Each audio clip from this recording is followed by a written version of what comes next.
loyalty, honour, respect. When you lose even one of those, you take something away from those around you. The ones you love, your friends. We let down those closest to us, without ever realising we'd done so. The people that didn't leave work at night. They worked the railways for the love of railways. They weren't silenced, they weren't subdued. They just didn't have anything to object to. By the time they realised there was a problem, it was too late. We didn't stifle them, we didn't lock them away, we didn't lie to them. We committed the worst sin of all. We just didn't listen.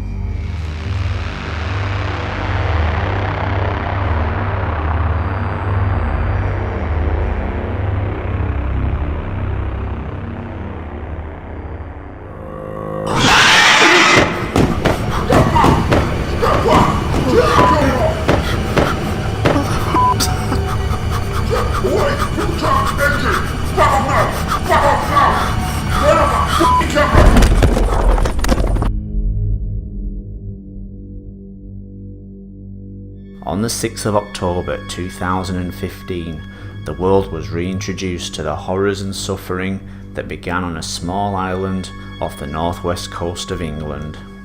I don't think the documentary showed anything we didn't already know.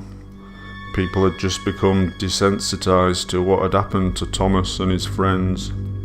The reaction, or rather, overreaction, began straight away.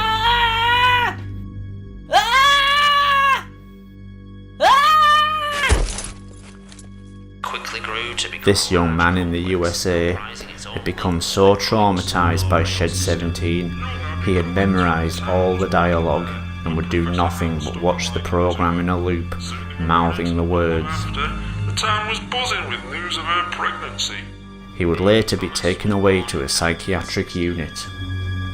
Many viewers would be offered similar treatment, often being asked to illustrate what scared them, and confronting it as a successful therapy.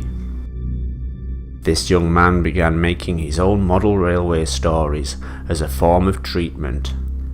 Soon many of these people would be allowed limited access to the outside world, even beginning to form social connections to people, and in some cases, form friendships. After the Thomas incident became public, the tourist trade began to dry up. People stopped coming to Sodor for biofusion operations, and so there were massive layoffs on the railway itself. Numerous attempts were made to salvage the tourist trade on Sodor. Finally, in a last-ditch attempt, the railway was promoted with an ill-judged celebrity endorsement. Of the train. But it wouldn't just be young people suffering. Many would suffer trauma in their own way, both human and biofused.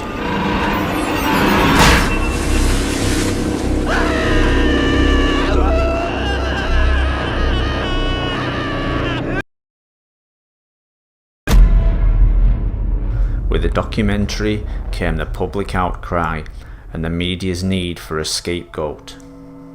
The Goetze family were in hiding. The fat had vanished with all his money, and there I was, in full public view, being blamed for the whole thing.